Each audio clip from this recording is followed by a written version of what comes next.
Hey, how you doing? Hi, how are you? Doing great. What's your name? My name is Clara. Claire? Clara Kathleen Victoria, previously Connor, McKinley Jr., August. I'm sorry, can you say that again? The train. Claire, Claira, Kathleen Victoria, previously Connor, McKinley Jr., August Jr. Okay, you got a long name there. How old are you? 42. I just turned 42, June 22nd, 1980. Okay. But with my weight up, I look a little bit better. So I'm saying 31, 32. I'm sorry, I don't know the zodiac sign. A Cancer, crab. Cancer, yeah, Cancer right now. Okay. Birthstone's the pearl. That's cool.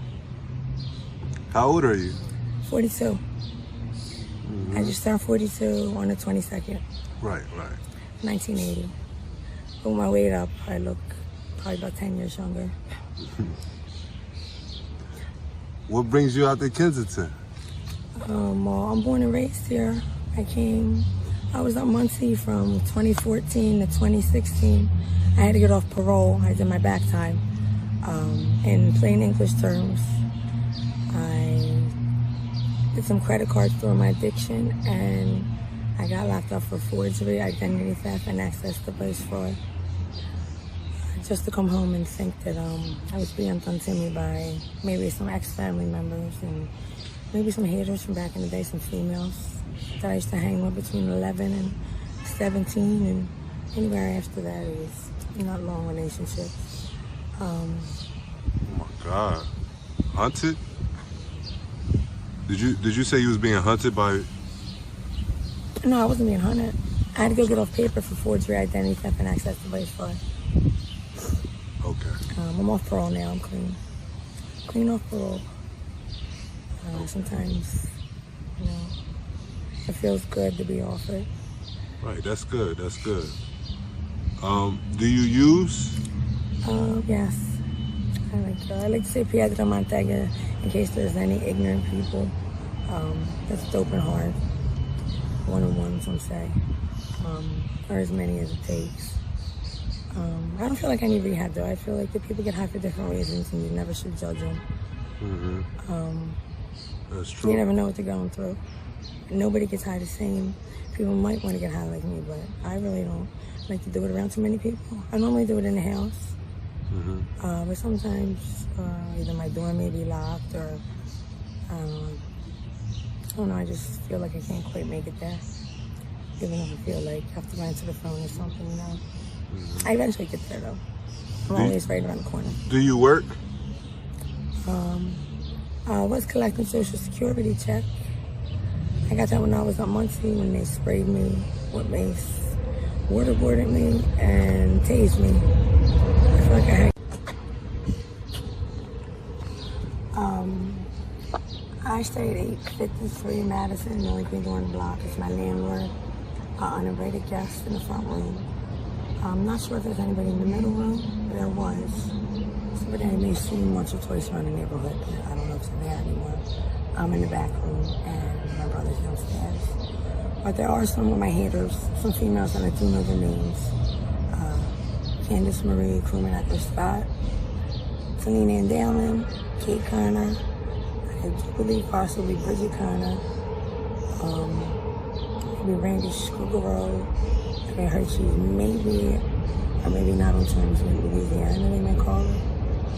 They may be running around in Halloween costumes, I call it, looking like me. So if you have any other questions and you need to find me, I'm not really looking like myself lately. For people who know me, they know what I look like. I'm having kind of a hard time with cooperation, and I'm not afraid to ask for help. Don't believe the hype. There's different statuses, and a lot of the wrong statuses are reaching out to a lot of people that are more on my level, just lying. There's a difference between lies and manipulation, and some people are just liars. I like to stay extreme. So how often do you use? Lately less than I was. Some people just have a tendency to trust my judgment. It took me a good 10 years to know that good about addiction. Some people go to AA.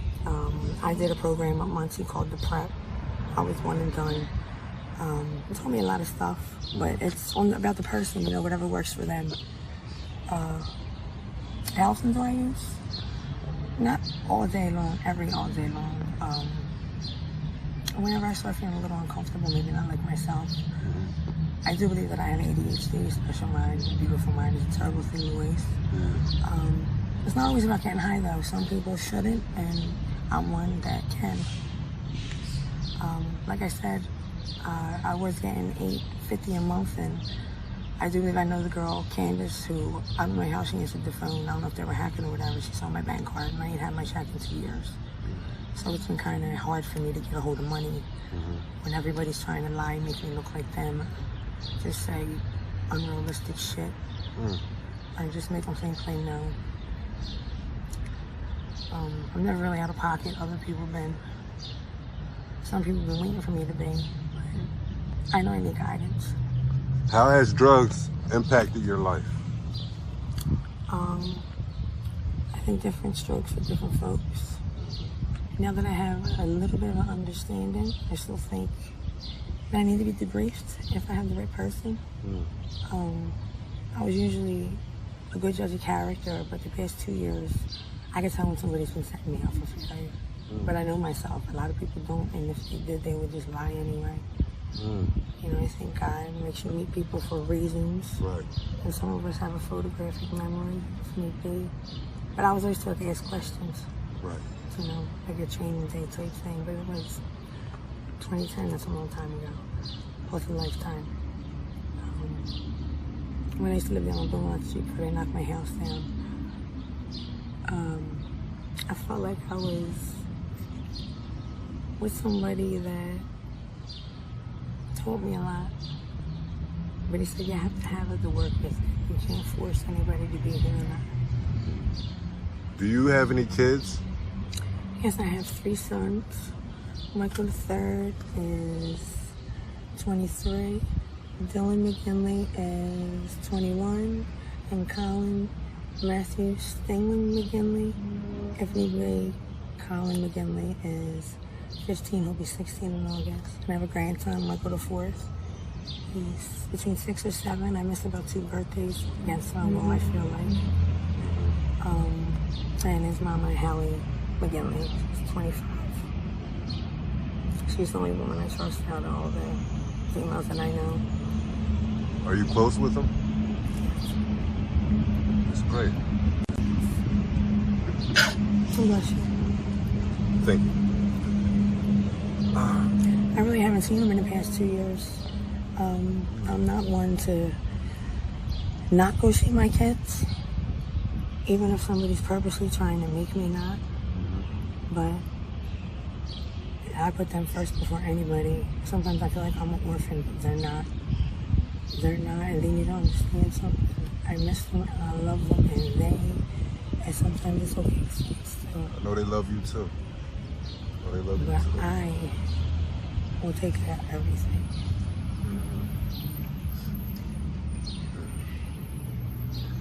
Now, where do you see yourself in 5 years? Right, the state, laying low, private. I'm real private with my family life, real private with my stuff. If you ask an honest person who knows me, I know a lot of boss-like potential leaders, people with potential. They confide in me, and I keep things private. I can be friends with anybody, but like females, that's why I'm not a lot of friends with them now. They just come and stab me in the back. I grew up, they didn't. Yeah, they couldn't wait to stab me in the back. We got some that's from 1046 East Tyler to be some Westmoreland, Frankfurt Ave. I can be friends with anybody, but some women have a woman's intuition. I can't say everybody has it. You have to embrace it. I won't stick around if I know that's all they want to do is compete and stab me in the back when I want to challenge myself. I feel like competing with a woman is a waste of time. I like to see them do good, I'm not one to talk shit behind your back and you leave. even though I know they do mine. I always put my family first, ignore the bullshit. My second cousin blames me for that shit. Always saying people are talking shit, and when I see him, like I said, I feel like, you know, I always did my own thing. I'm not a procrastination. I don't like to procrastinate. I was always independent. I feel like me and my kid's father did a good job, with the help of God, and maybe some of his guardian angels. I feel like maybe we could have had an easier road back then, but we did it anyway, you know? Do you see yourself going in any recovery program soon? You should get, like, look into a recovery program or something. Well, I think I'm good as long as I have my motivation, which is my family that I own, the 8 of us. You have any clean time? I'm sorry? I do. I've been clean before. Quite some time, about 3 years. Yeah, that should be and your quite goal. some time before that. See, I was in the jail a lot right now. Clean off paper. It's just good. I won't be in the way no more. Besides being in jail and having clean time, you need clean time out here. You need to get clean and get back to your kids. Yeah. You know, get back to your family and your loved ones. I was in George Hill also. Like you said, these people out here be stabbing you in your back. You don't need to be out here with them. No, I'm not really in the streets like that. Like I said, I'm usually in the house. It's just sometimes I feel like I come out here to maybe clear my mind, shake shit off a little bit. I started walking when I was up in jail, you know. The next thing you know, people were walking behind me. I was like, all right, that's what's up, you know. I always find productive shit to do. How did that clean time make you feel? How did it make me feel? Yeah. I mean, I was okay. I was all right. Make you feel maybe good? Anxiety. Had anxiety? Yeah. But I know myself, like, growing up as a teenager, I'm not gonna lie, I might have had a couple overdoses. Thank God my children only smoke weed. I mean, I had a couple hours. Take care of the kids, maybe drink with your friends on the weekends, no hardcore drugs. And I feel as though if I had to do any hardcore drugs, I would be all right to do it because I know the lifestyle. Right. Live the lifestyle. I know the lifestyle. I don't. At what age were you introduced to this lifestyle? And who introduced you to it? Well, like I said, I'm born and raised around here. Philly's the kind of place where you could leave, and if you know the area, you can come back. There might be a couple of different faces, but the game's still the same. But what? I'm sorry? But the game's still the same. Game's still the same? You got your haters, you got your real, you got your fakes when it comes down to it. That's really what it is. You got real people, and you got fake people. You can't turn a real person into a fake one, or a fake one into a real one. I think you're born that way. You make your choices in life. You get your life skills going on, and sometimes you don't know what to test. People naturally make their choices, maybe that one time. And you know, there are people that are natural at music, people that are natural at other things. But I know one thing's for sure, you can't turn a real into a fake no matter how hard you try. Because you live your life, you make your choices, you get older, and you are who you are. And I feel as though if you wanted to be like anything, maybe it would have been before you got to a certain age if you knew somebody. So the environment took a toll on you, you would say?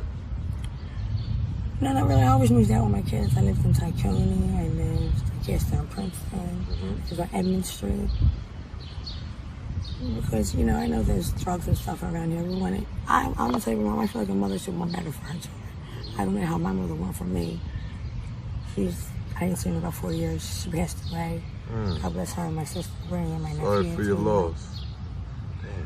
But I want my kids to be better, you know. If I can make it smoother for them, to where they could be family men, you know, they can progress, and they can be happy, maybe find a woman of my nature and not go through any unnecessary. You want more? You want everything for your kids. You want them to be the best they can be. Right. Well, they need you too.